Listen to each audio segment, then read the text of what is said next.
Technology shaped the way we think about our bodies.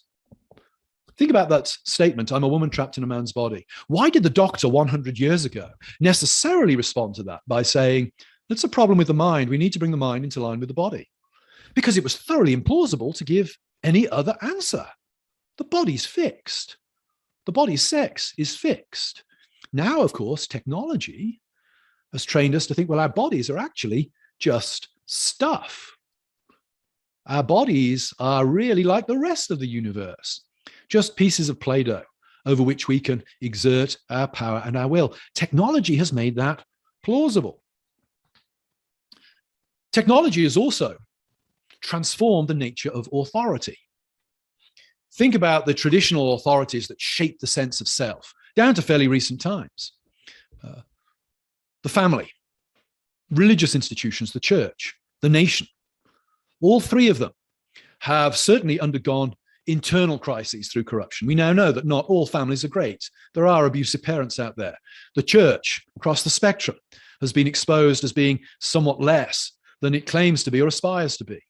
Nations, the history of nations is not quite as lily-white and pure as patriots like to believe. So there have been internal issues, but think about how technology has transformed these institutions as well. Think about the nation. National identities are being eroded by immigration, but also eroded by our ability to see events in other countries with tremendous immediacy. I was struck in the summer of 2020, watching the television and seeing protests and riots in my home country, in England, relative to the George Floyd incident in the United States. At the same time, there were democracy protests in Hong Kong, and there was a crackdown in Hong Kong. Hong Kong was a British colony until 1997. Easily within my adulthood, Hong Kong was a British colony. I didn't see any major protests about what was going on in Hong Kong in my home country. Somehow, the events in Minneapolis had gripped the imagination of the British people in a way that their own national history did not do so. Why? Internet, technology gives an immediacy to these things. The nation is crumbling. We might also add that the nation is in crisis because of expressive individualism. What does expressive individualism ultimately butt up against? Anything that makes demands upon the individual.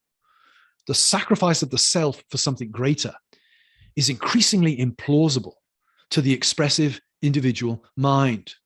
Church has undergone similar transformation relative to technology. I talked about our ability now to choose our church because we can drive to them or even log on to their web pages. Well, that crushes church authority. Nobody's getting excommunicated anymore, not with any effect, because you can just leave that church and go to another one because technology has facilitated that. The family. I feel sad now when I talk to parents who seem to think that because they homeschool their kids or send them to Christian school, that they are somehow keeping them safe from the world around. The most authoritative things in a child's life are smartphones. YouTube and TikTok have far more authority than parents and teachers in young children's lives today. The internet is subverting parental authority.